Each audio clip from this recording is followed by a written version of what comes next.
стороны, вниз, вперед, ручку, раз, два, три, четыре, раз, три, четыре. Теперь сделаем небольшие наклоны. Раз, два, три, четыре, раз. Читайте, умножать, умножение, бежать, учить в школе, учить в школе, учить в школе. По знакам читать слова, учат в школе, учат в школе, учат в школе. Книжки добрые, любить, и воспитанные любить. Учат в школе, учат в школе, учат в школе. Итак, сегодня у нас урок естествознания. Я думаю, что это будет самый замечательный урок, самый запоминающийся. Я хочу, чтобы в душе он у вас оставил много положительных эмоций, и у вас, и у наших гостей мы начинаем. Прозвенел опять звонок. Начался у нас урок. Нам природу надо знать, изучать и охранять. И как важно, чтобы это продолжалось непременно. И первый наш прием – взлет-посадка. Будьте внимательны. Сегодня 26 февраля 2027 года. Сейчас вот идет урок естествознания. Спасибо. Звук – это волны, которые распространяются по кругу. Спасибо. Отражение звука – это эхо. Прибор для измерения глубины – это рулетка. Световые лучи от зеркальной поверхности отражаются прямо в разные стороны.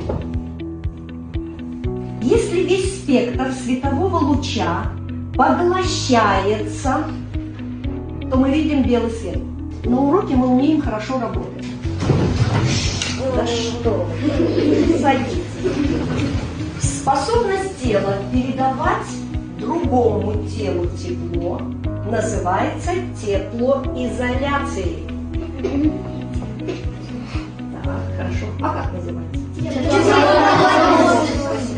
Среди формул на доске есть формула работы.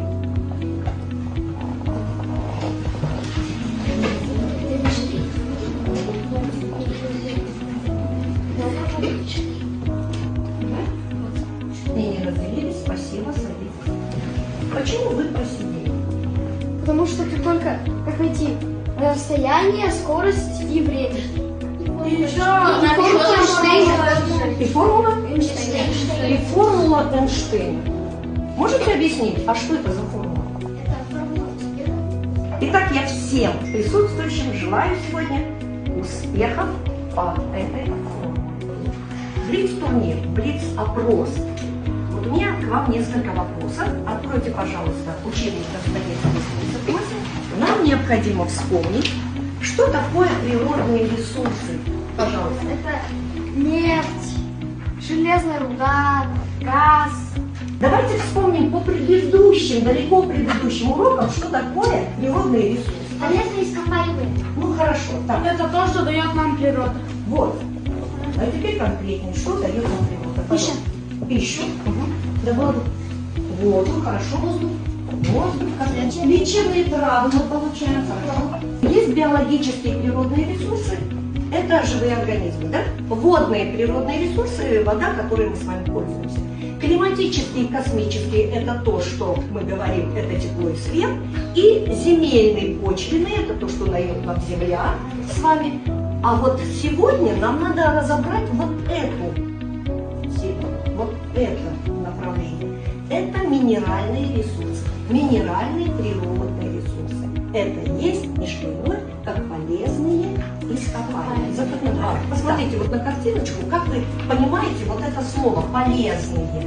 Они дают пользу, Так, хорошо. упрощают жизнь, Упрощают жизнь, замечательно. продлевают жизнь. Так, хорошо. Используют в повседневной жизни. Да, используется в повседневной жизни. То есть это все то, что полезно человеку. Да? Какие из предметов вот на этой фотографии можно назвать полезными? Уголь, золото и соль. Уголь, золото и соль. Так, И еще выбор вот это. какой. Так, пожалуйста, далее. Машина. Машина, она нужна нам для комфорта? Нужно, а тоже будет как полезно, да?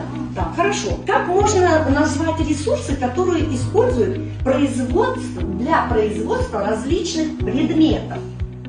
Это полезные ископаемые. Это тоже продукты полезных ископаемых. Сейчас вам нужно будет очень хорошо запомнить определение полезных ископаемых. Полезные ископаемые. Анна ваша, прочитай, пожалуйста. Полезные ископаемые – это горные породы и минералы, которые добывают в недрах Земной. земной коры и на поверхности земли и широко используют в народном хозяйстве. Так, хорошо. Это занимается поисками полезных ископаемых. Это вы должны знать.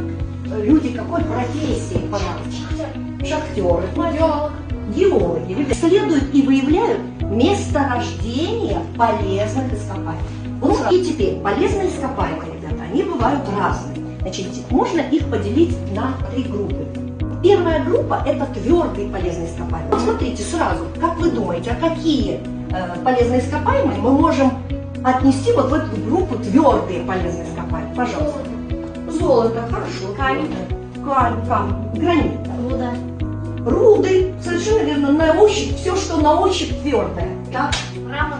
мрамор – это жидкие полезные ископаемые. Вот жидкие полезные ископаемые, это могут быть, пожалуйста, Нефть. нефть, это может быть Минеральные воды. вот минеральная вода, представьте себе, это тоже полезная, ископаемая. Это наш природный ресурс. И следующая группа – это газообразные природные ресурсы, полезные, ископаемые. Это природный газ. Это природный газ.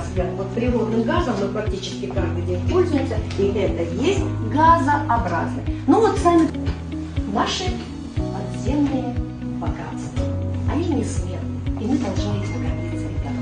Вы знаете, вот на территории Казахстана, в принципе, да, содержится вся таблица Менделеева. Чего только у нас с вами нет. И это наша гордость, это наше богатство. И вот ваша задача, когда вы вырастете, ребята, вот чтобы ваше поколение использовало все эти богатства с умом, экономно, понимаете? Чтобы они достались не только вам, но и будущим поколениям. А сейчас сингапурская игра такой же, но другой. Смотрю на картинку, и что вижу, то не называю только по ассоциации. Отдых. Природа. Олень. А дальше у нас, ребят, посмотрите вот на эти обозначения. Вот каждое полезное ископаемое, оно имеет определенные обозначения, определенные знаки. Но если, допустим, мы возьмем уголь, то на карте полезных ископаемых вы вот увидите вот такой квадратик. Это будет обозначение калия. Допустим, нефть, посмотрите, это такая вышка. Газ, вышка, но уже другого цвета. И все полезные ископаемые на карте обозначают определенными знаками. Это условные обозначения. Ну, с вами карта какое вы государство? Казахстан. И посмотрите, сколько всего у нас на этой карте. Таких только полезных ископаемых нет. Вот поэтому мы должны гордиться, беречь и разумно использовать. Так, сейчас на столе у вас такие маленькие карточки, разберите.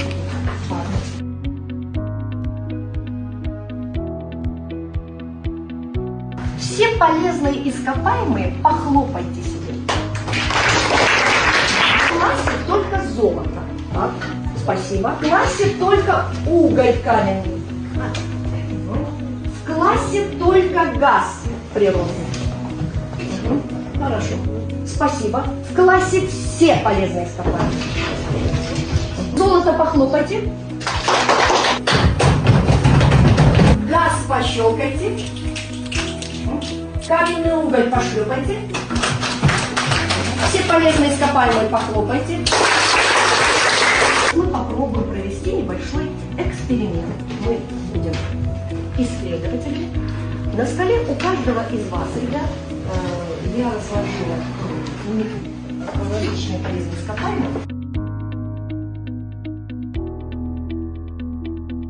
Выбрать себе название. Как вы думаете, что у вас?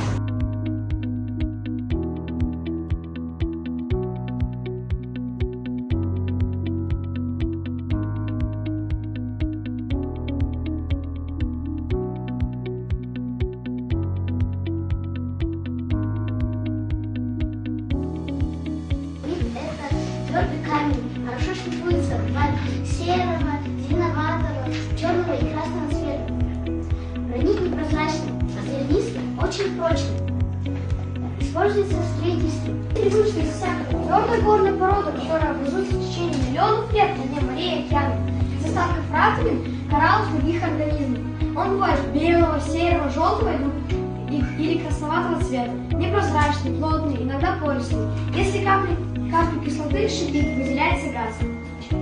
Добывают в карьерах открытым способом. Используют в строительстве, промышленности и сельском хозяйстве. И, кстати, мрамор это тоже известно. Потому что песок – это сыпучее вещество в виде пилок, хорошо впитывает влагу, добывается открытым способом, используется в строительстве, в изготовлении стекла. Потому что глина – это вещество, которое состоит из мелких частиц, чешуи. Встречается красного, желтого, серого или белого цвета. Плохо пропускает воду. Очень пластична. Ее добывают открытым способом.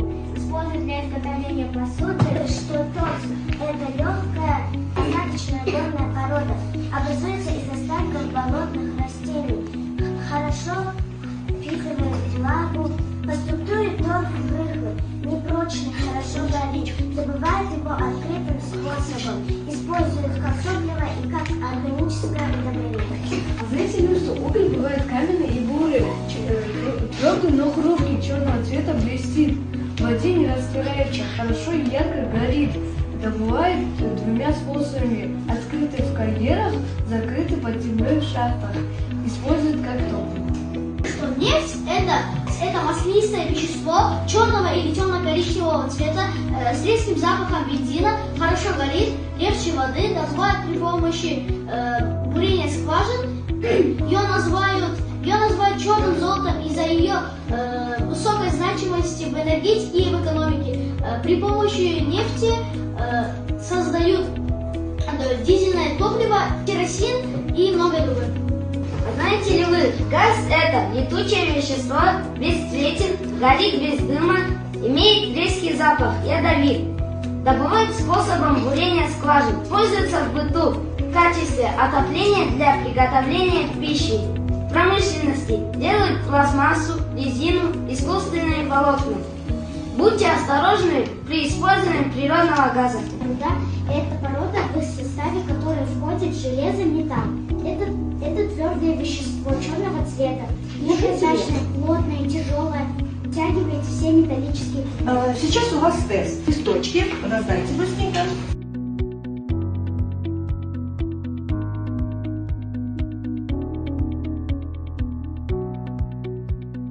Что такое полезные ископаемые? Это природные ресурсы. Так, месторождение – это места залежей. Так, полезное ископаемое уголь, горючее твердое вещество. Руда – это содержит в составе металлы. Так. И нерудные полезные ископаемые хорошо горят, содержат металлы, в составе которых нет металлов. Есть